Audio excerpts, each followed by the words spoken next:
C'est ça que ton voisin risque de ne pas aimer. Ce n'est pas toi qui ne vas pas aimer, c'est ta chair qui ne va pas aimer.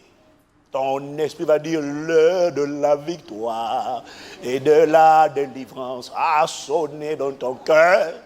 Que Jésus soit loué. Ton esprit se réjouit de ce genre de paroles.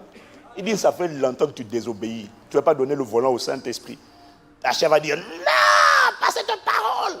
Parce que ta chair va regarder avec les 5 sens. L'œil va regarder, l'oreille va entendre, le compte a diminué, l'œil va voir, l'argent diminue. Mais non, je vais devenir riche. Tu ne peux pas me demander de te donner d'abord. Je dis que je vais devenir riche. Parce que le monde dit, pour devenir riche, il faut commencer à accumuler. Dieu dit, pour devenir riche, il faut commencer à libérer.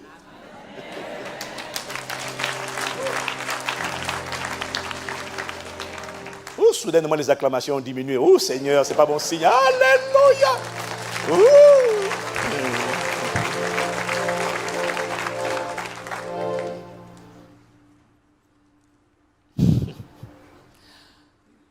Pour devenir riche pour Dieu, il est d'abord indispensable d'être disposé à donner, c'est-à-dire à libérer ce que tu as, afin de le retrouver plus tard.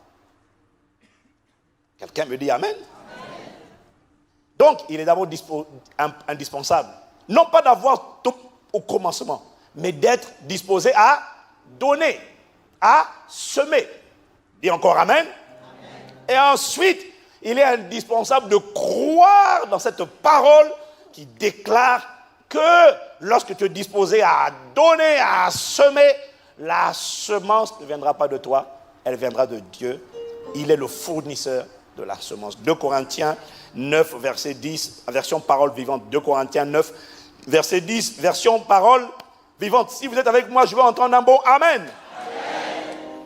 Alors il est écrit, celui qui fournit la semence au semeur et lui donne le pain dont il se nourrit, saura aussi vous donner les moyens de semer généreusement, pas peingrement, pas pique-sous-sissement, donc pas pique-sous, mais dis avec moi généreusement.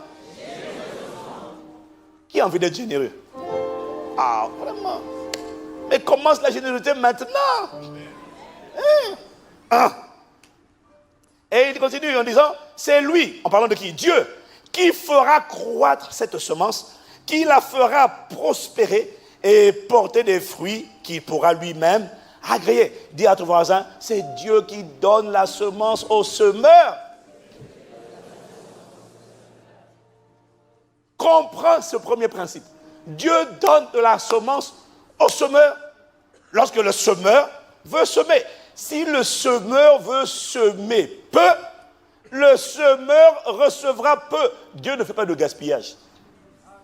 Quand ton intention c'est de semer peu, il te donnera peu. Quand ton intention c'est de semer abondamment, il donnera une semence abondante. La semence que tu recevras dépend de la disposition que tu as à semer peu ou abondamment. Dieu ne fait pas de gaspillage. On dirait qu'un front est en train de se plisser.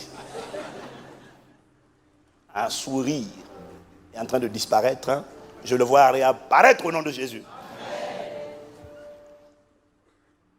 Donc, tout dépend de ton niveau de foi. Il n'y a aucune limite à la semence. La seule limite, c'est ta foi. C'est ce que dit 2 Corinthiens, c'est ce que Paul dit, inspiré par le Saint-Esprit dans 2 Corinthiens 9 au verset 6. Sachez-le, celui qui sème peu, moissonnera peu. Celui qui sème abondamment, moissonnera abondamment. Dis-moi Amen. La seule particularité, c'est que si tu veux semer abondamment, donc beaucoup, ça risque de te prendre un peu plus de temps que de semer peu. Semer peu, parfois, c'est rapide. Mais quand tu veux semer beaucoup, ça peut prendre du temps. Écoute, l'agriculteur, quand il veut semer sur 100 mètres carrés ou sur 10 ou 100 hectares, il ne prend pas le même temps. Si tu me suis dit Amen. Mais dans tous les cas, il ne pourra pas échapper au principe de la